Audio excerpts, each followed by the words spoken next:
South Africa's waistline is quite literally growing. It's not only adults who are now susceptible to non-communicable diseases, our children are at risk as they are increasingly overweight. One major risk factor is that of developing type 2 diabetes. And here to discuss how we can prevent this is Dr. Darren Green, dietitian Nazneen Khan, and Dr. Claudia Greyand. Welcome to Doctor's Orders. Thanks very much. Now, before we get into this discussion, let's first cover the basics of the different types of diabetes and the prevalence in children.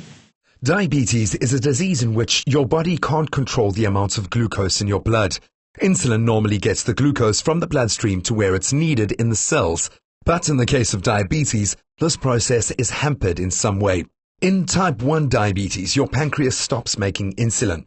It's an autoimmune disease and you'll need to administer insulin by injection. In type 2 diabetes, your body becomes resistant to insulin and it stops working normally in your bloodstream.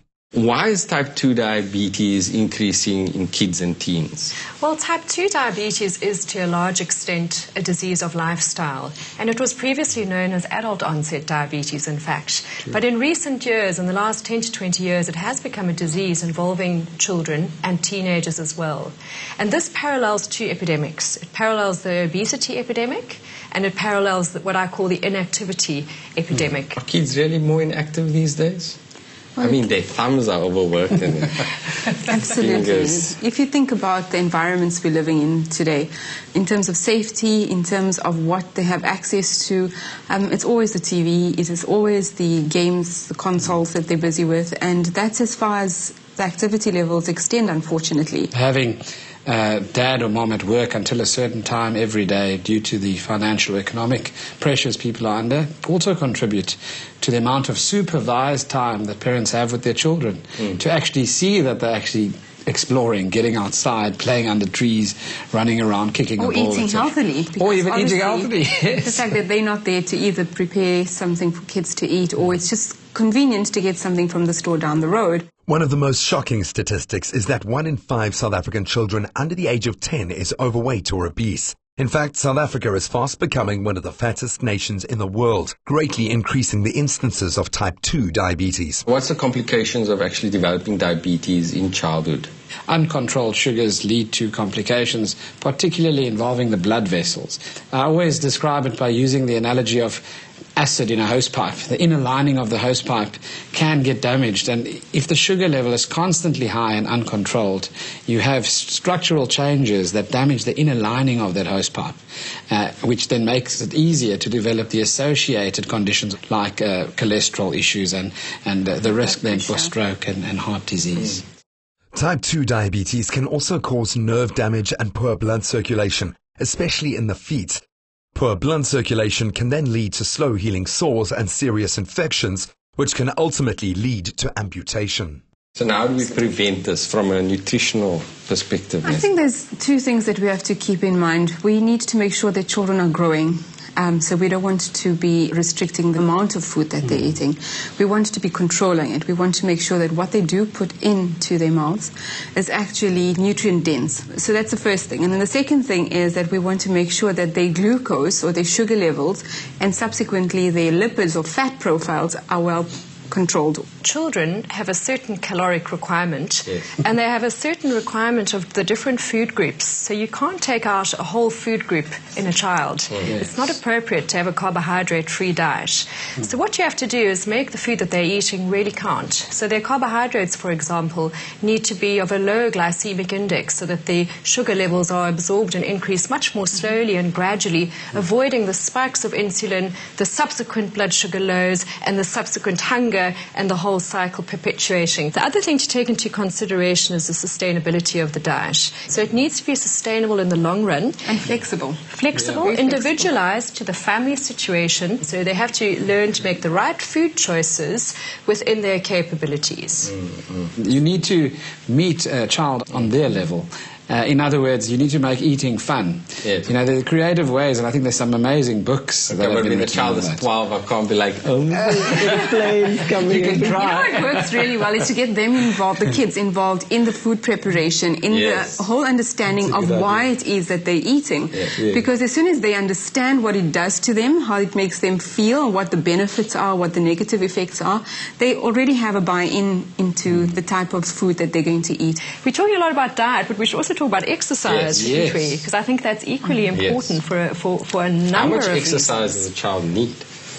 Of course, they can run around the whole day. Yeah, I mean, children do need half an hour to an hour of exercise a day, and that's not an hour session in the gym. Yeah. It's not. It can be broken up into 5 minutes, 10 minutes, and once again, fostering active play, running around after your children, playing hide and seek, encouraging them to climb the jungle gym, making a habit of going around the common with your family. The mom or dad can run, the kids can be on their bicycles. So incorporating it into your daily lifestyle, to me, is so very important. And children do learn so much from their parents.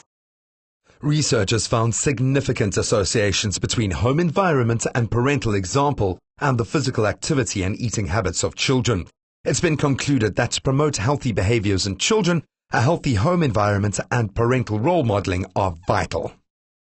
And how do we change families' mindsets? Well, I think, first of all, educating the families about the dangers of obesity, about inactivity. And some people don't know about that. So purely telling them the facts can probably spur them into action. But it has to be a team approach involving the whole family, because you can't change the habit of one person and not change the habit of the others. And in all of this, I think one has to have the flexibility. I call it the 80-20 rule, that 80% of the time you try and comply, and 20% of the time it's cheating and treating. Otherwise, you're not going to have the buy-in. Yes. And it's going to It becomes too rigid. It becomes, you can't sustain something like that. The other thing that listeners need to know and viewers need to know is that you don't necessarily have to shrivel up and reach your absolute model goal weight. They've shown that even by losing 5 to 10% of your weight, it has a significant impact on your glucose tolerance. 1 kilo of weight loss is relevant to 16% of risk reduction. That's huge. It's just 1 kilo. So, again, if you want to make sustainable inroads, small little numbers that are achievable, important. With assistance from healthcare practitioners, children can overcome obesity and go on to live healthy lives. We have one such story to share with you. Take a look.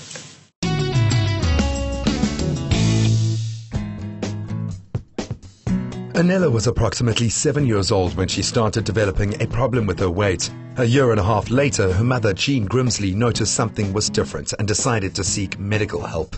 The first time I noticed, I had been working in Durban Monday to Friday and came back, and Anela was with Bob at the airport to pick me up. And when I came through from the airline, Anela was standing there with a big round face. I hadn't noticed it because I saw it every day. That stage I didn't really want to do anything because I started to see myself big, so I didn't know what to do. Dr. David Siegel is a pediatric endocrinologist, and a large number of his patients are overweight children. His philosophy is to teach children the principles of a healthy and balanced lifestyle. It's about balancing the first law of thermodynamics, which means energy in has got to be matched by energy out. So it's about eliminating things that don't work for you and reinforcing the behaviors that do work for you. So that's about food choices, portion sizes, and on the whole, gradually increasing exercise to help with the weight maintenance. While Dr. Siegel has provided medical and nutritional help, Anela also worked with a biokineticist, Nadine Kirst, who made playtime a fun form of exercise. You really have to look at it holistically, it involves the parents, involves the kids, it involves, your teachers where you do sport, people like bios and personal trainers and that, we all have to kind of get on the same boat and go from there. And also, I think most important is, what does the kid enjoy? Is it dancing, or is it playing cards but putting activity into it? And then get the parents involved. Let them race against the kids, run with them, play with them. Besides the physical transformation, becoming healthier also brought about a positive change in Anella's personality and gave her more confidence. Yes, it's quite fun doing exercises and like on jungle gyms and like sliding on slides and climbing up things, so it's quite fun. I feel that I've got a lot of energy, that I can jump around and swing around and play with my friends all the time. Childhood obesity is a sensitive issue for both parents and medical professionals. But if they work together, it can help to prevent our next generation from struggling with lifestyle diseases. Don't give up. It may take a long time to get your weight back to normal, but eventually everyone should be a normal weight. And it can be attained, but it's very much a group effort. It would be extremely difficult for a little child to do all of that on their own. If your child is overweight or obese, it is essential to intervene as early as possible in order to ensure that your child lives a long, healthy and carefree life. Nestlé provides you with tastier and healthier everyday choices to enhance your quality of life. Nestlé, good food, good life.